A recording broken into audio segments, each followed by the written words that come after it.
There is an old pearl diving myth that has been relayed from generation to generation concerning the existence of monstrous cosmic serpents living deep beneath the waters of the Red Sea. While most of these stories are considered as merely folk legends to entertain children, in the late 1960s, a team of British aircraft workers discovered to their horror that just because something is mythical, that does not mean it's not real. Between 1966 and 1973, employees of Airwork Services, a British company contracted by the Saudi government to provide support and training for the kingdom's newly acquired aircraft, were hosted in the country's port cities on the coastline of the Red Sea. One summer evening, a team of engineers bored with staying in their hotel set out in a tiny boat for an impromptu fishing trip. After an hour of catching fish and throwing their entrails back into the sea, the men heard a loud splash behind the boat. Something absolutely huge in scale and only 20 feet behind them had been rapidly closing in on their position. Armed with only knives and immediately concerned that they had accidentally attracted the attention of one or more sharks, enticed by the smell of fish remains, the men turned their torch onto the surface of the water to see exactly what was following them. To their horror, they realized that whatever it was, it shouldn't exist, and it was at this moment it made a movement that caused a huge splash, followed by a large displacement wave, nearly capsizing their boat. Years later, speaking to the Fortean Zoology blog, one of the surviving men described the encounter. "I've never been so terrified in my life. I was absolutely myself. It was like a dinosaur. The head was about 2 feet long and looked just like a giant snake. It was covered in scales and the eyes were obviously reptilian, not like a fish at all. It never opened its mouth, but you could see the jaws going all the way behind its eyes like a lizard. The neck was at least 10 feet out of the water, and you could see the muscles standing out. This thing was built like a shit brick house, and if it had decided to attack, we'd have been finished, but the thing just swam by. As it looked at us, I could see the head straight on. It was either a giant sea snake or something prehistoric." Stories like this are not rare in the kingdom. In Islamic and Arabian folklore, we have the cosmic serpent Falak and the sea monster Bahmut. And for thousands of years, pearl divers and fishermen have spoken of similar sightings not just in the Red Sea, but on the other side of the Gulf nation where the Arabian Peninsula meets Iran. 30 years earlier, the French engineer Laurent Pelletier photographed a similar creature near the island of Qushm, describing its shape as like a boa digesting a sheep. But some say the truth behind these entities is far older than modern cryptozoology, Islamic folklore, and even ancient Persia. Because this same creature appears in the earliest myths of the ancient Near East as the sworn enemy of a storm deity whose followers once commanded the Mediterranean. And the people who worshipped him, the Phoenicians, were not merely fishermen or explorers, but they inherited an occult knowledge from the same extra-dimensional source these entities emerged from. A source the Phoenicians called upon for protection, wealth, and dominion over the ocean. The name of that entity was Baal, and this being is theorized to still have a terrifying influence on the modern day in both the worlds of the natural and supernatural.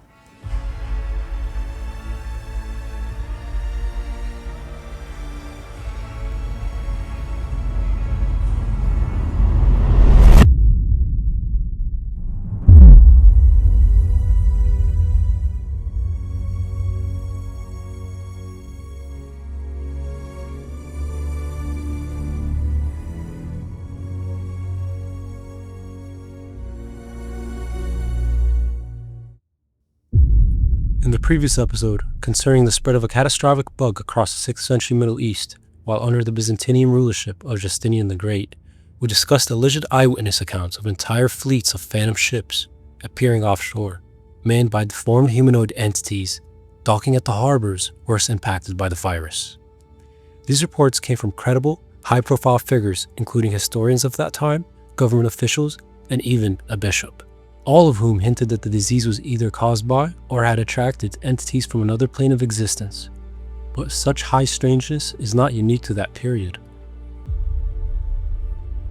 Like many large stretches of water globally, the ones associated with this corner of the Levant have their fair share of maritime anomalies, spanning thousands of years, where logic and physics seem to no longer apply.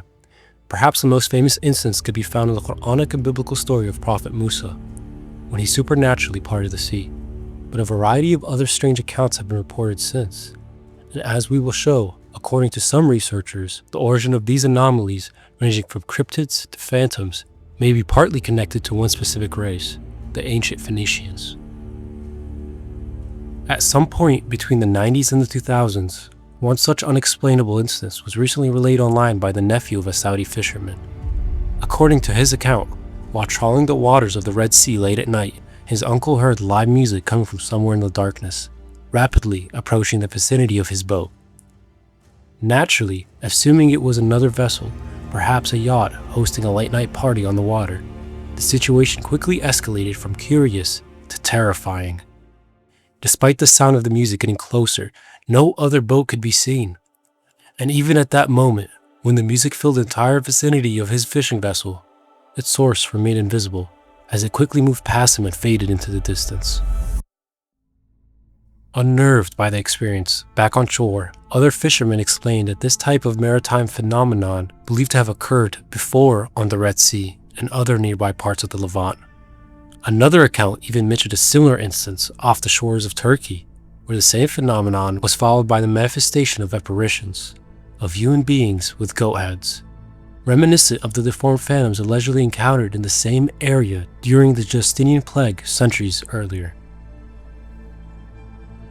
Interestingly, instances of the exact same auditory aspect of the phenomenon also have been reported on land, in Mexico and the Caribbean, which raises the question, how could a highly unique, almost region-specific sea phenomenon known in the Levant also manifest on the other side of the world in locations with little connection to the Middle East? Now, while our question assumes the anomaly is originally Levantine, as a possible explanation and example, let's go back to an earlier episode from this season where the mysterious Middle East proposed the idea that Portuguese colonialists in the 6th and 17th centuries may have exported the legend of a terrifying female entity that first manifested in Morocco under the name Aisha Kandisha to the shores of the ancient UAE, Kuwait, and Oman, where she became known as al Dawais, and from then carried to the Caribbean, where she goes by the name La Diablisse. This entity is known to specifically target the men of many of these regions, even in the modern day. So likewise, a cultural transmission of supernatural myths or real entities could have been spread by the Phoenicians globally hundreds of years earlier in a manner historians may not want to acknowledge, not because of any possible paranormal component, but because it implies that ancient Middle Easterners were circumnavigating the world long before Christopher Columbus was even born, an idea that would in itself require a significant rewrite of official world history. All of this brings us back to the Red Sea. Beyond the fishermen's encounters and the phantom ship accounts, the Phoenicians are connected to this waterway through an older theory that they originated from the region the Greeks called the Erythraean Sea, which included the Red Sea and the Gulf. The claim made by Herodotus is disputed today, but if even partly true, it may explain why ancient writers hinted that the Phoenicians possessed esoteric knowledge, perhaps inherited from earlier civilizations in this region. It's speculative, yes, but worth considering. The Ugaritic texts of Shamar Ras describe Baal as being linked to Yam, the entity of the sea, and connected to the monstrous serpent Lotan, a multi-headed creature who reappears across traditions as Leviathan in the Hebrew scriptures, as Tiamat in the Mesopotamian myth, and as Al-Tanin in early Arabian lore. In other words, when we discuss sea monsters in this context, we are not speaking about cryptids, but about cosmic or even transdimensional beings capable of appearing in multiple forms, serpents, humanoids, and human-animal hybrids.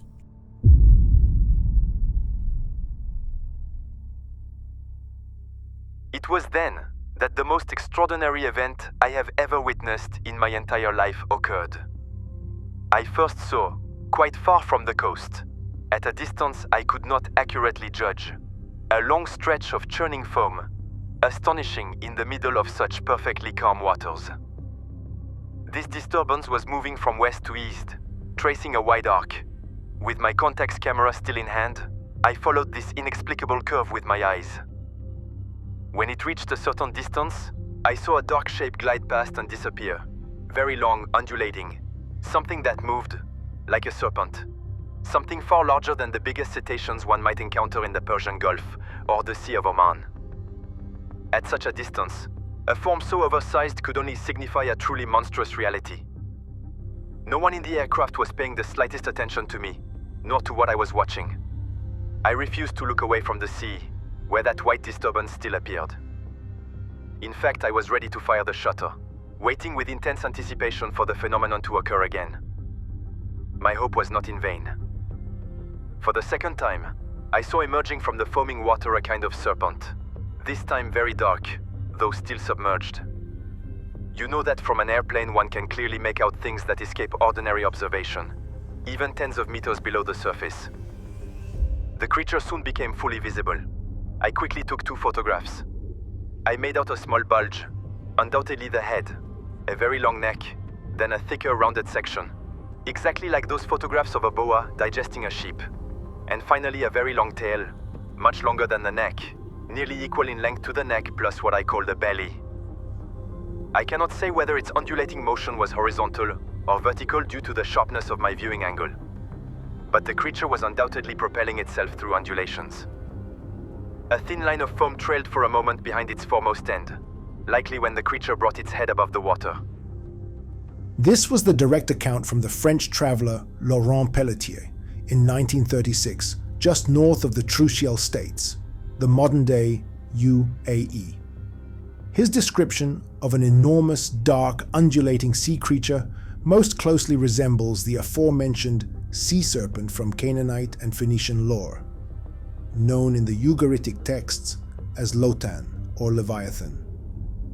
Pelletier's comparison to a boa digesting a sheep corresponds with ancient descriptions of Lotan's swollen, segmented body. In this older cosmology, Yam, an eldritch entity of the sea, is a type of Lovecraftian chaotic power. According to Phoenician myth, Baal battles Yam and his serpent in order to bring order to the world and establish himself as the chief deity of the storm. But whether these stories are entirely myth or based on real encounters will depend on one's beliefs. Regardless, Pelletier's photographs and testimony were at the time only the latest in a long line of seafaring accounts that echo centuries of Middle Eastern lore. Arabs, Persians, and Levantine seafarers and pair divers all describe, through various traditions, encounters with a similar sea creature. So if this anomaly is real, then could the figure Baal, who according to tradition battled it, also have some basis in reality? And if so, who or what is it? To answer that, we must turn to the darker side of Canaanite religion, where another figure is feared, one whose legacy became even more controversial, but to some is the same, the exact same creature as Baal, the entity Moloch.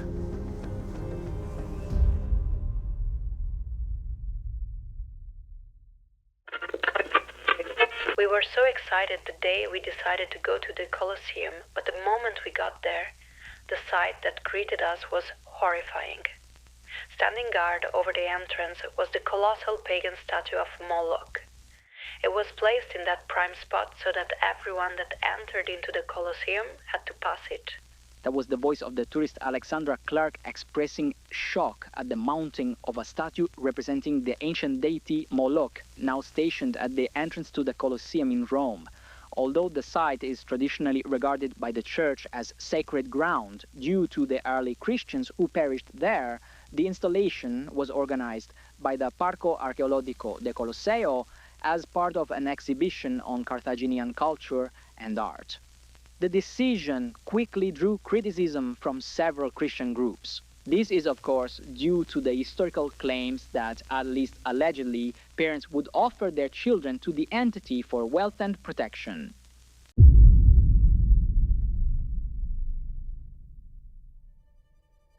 Now, before we discuss the ultra-dark legacy of Moloch, a clarification is required, because the name or term Baal isn't exclusive to one single figure.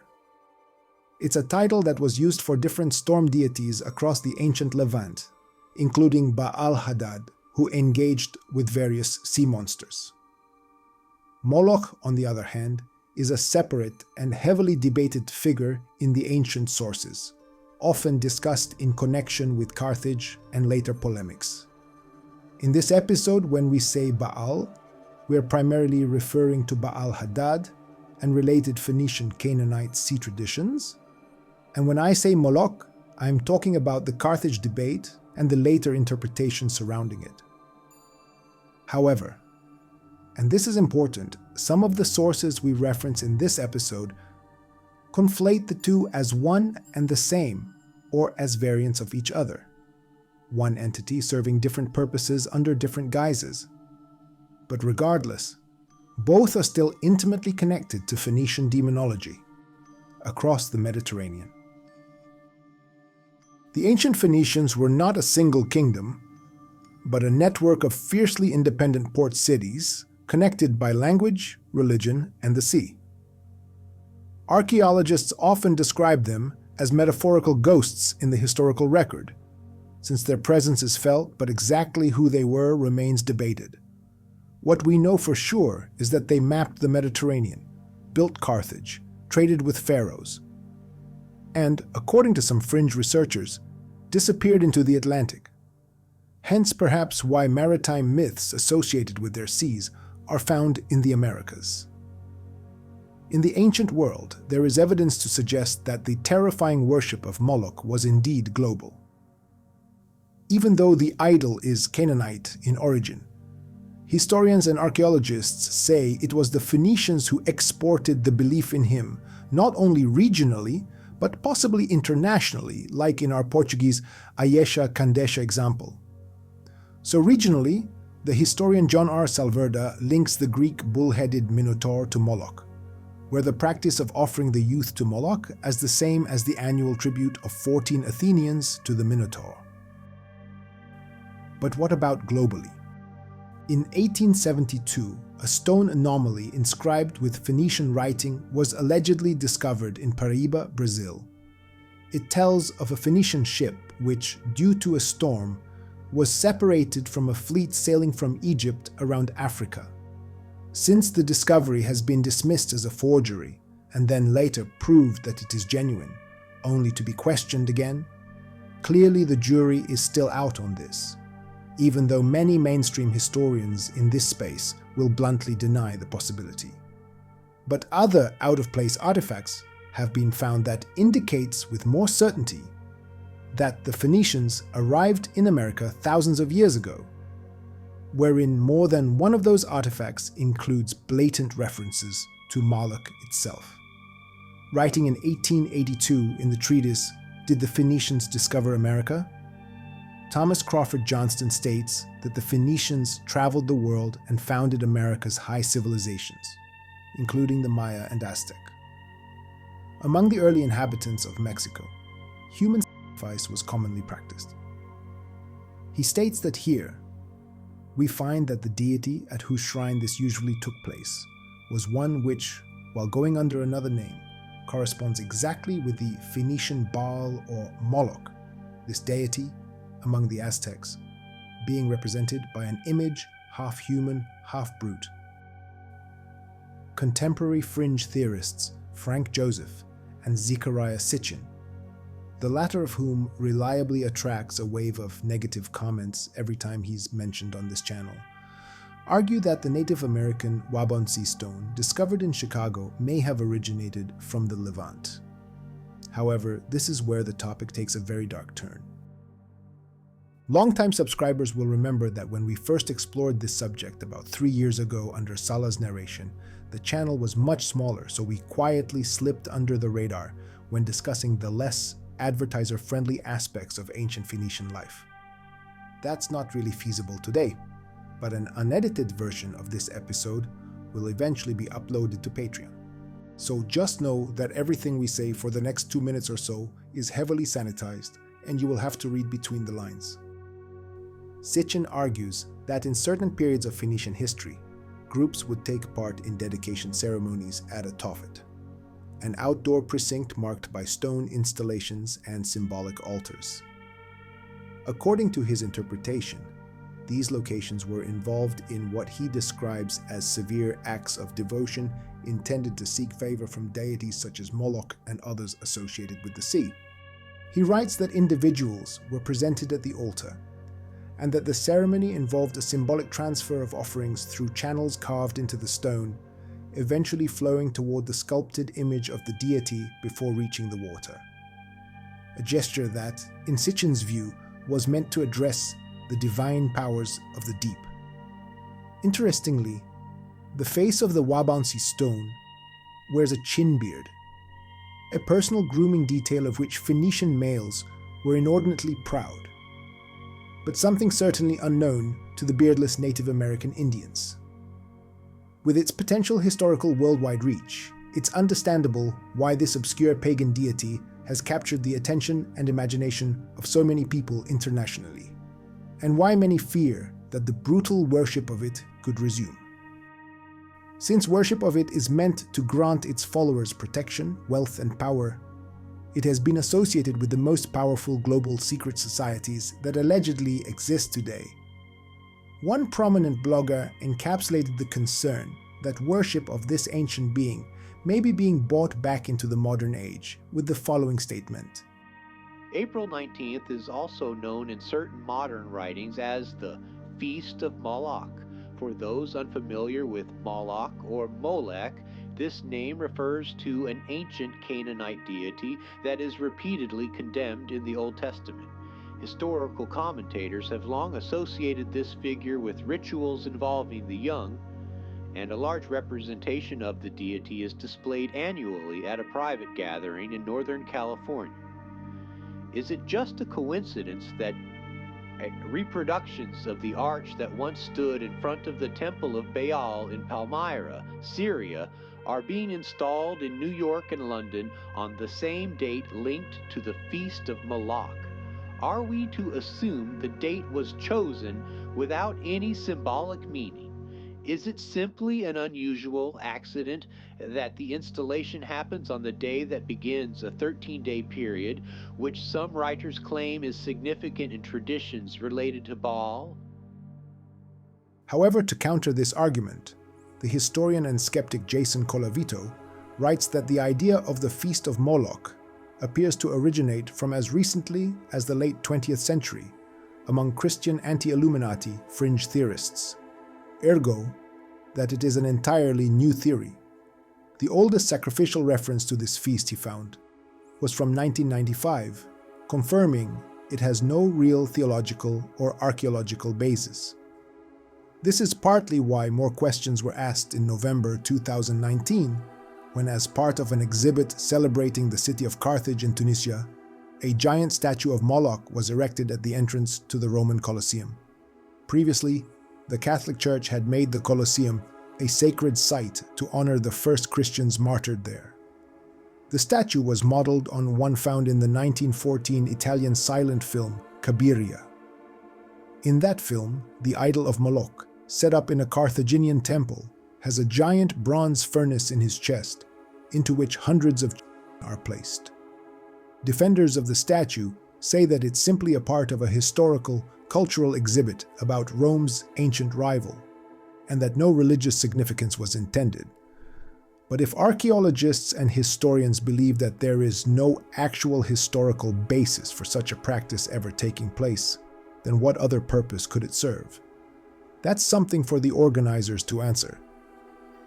However, assuming a degree of nuance with regards to historical practices, scholars generally agree that the religion of Carthage was not an isolated cult, but a Western extension of Phoenician Canaanite worship. One study notes that the Phoenicians brought this practice to Carthage from Canaan, treating the rituals described at the Carthaginian Tophet as inherited from earlier Levantine religion rather than invented in North Africa. Because of this shared religious framework, many of the same deities, including Baal and his associated cults, appear across both the Western Mediterranean and the older Phoenician homelands on the eastern shores of the sea. So concerning the Phoenicians, if we can assume that Moloch, Baal, and the wider Eastern Mediterranean pantheon of entities and demons from neighboring traditions were in one way or another real and passed on occult knowledge to the Phoenicians, then it can perhaps be argued that these entities match the descriptions of another race of ancient spiritual beings from the neighboring ancient Persian lore, who are believed to be the gatekeepers of such knowledge. The descendants of an anomalous race of beings known as the Anunnaki.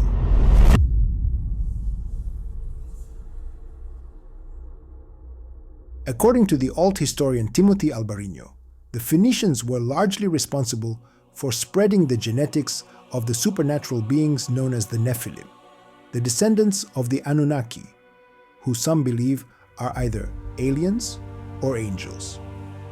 This, according to him, occurred after the Great Flood, providing us here, on the mysterious Middle East, our hypothetical direct link between this civilization and the supernatural, while providing a context for the strange encounters with sea anomalies we detailed earlier on in this episode. Albarino states that the Canaanite tribes, many of which had giant lineages, after the conquest of Canaan, later formed the Phoenician civilization. This implies, at least according to our understanding of his perspective, the Phoenicians' knowledge of the occult somehow shielded them from history, stating the following: "We know a great deal about the Egyptians, the Mesopotamian civilizations, the ancient Greeks, and so on, but comparatively very little about the Phoenicians. The most famous Phoenician that people know, though they often don't realize he was Phoenician, is Hannibal Barca. Hannibal was the greatest enemy Rome ever faced, the greatest opponent Rome contended with. He was from Carthage in North Africa, and Carthage was a Phoenician colony. Albarino stresses that he believes the Phoenicians were harboring secret knowledge that they had somehow conserved, either given to them or discovered by them from the pre-flood world. He states that although very little is known about them today, they are essential if we want to truly understand the ancient world, especially in terms of trade. Although he, like many non-Middle Easterners in our fringe circle, somewhat exoticizes them, the consequences of which we will come back to later. He does also stress that they were probably the most remarkable ancient civilization in terms of knowledge.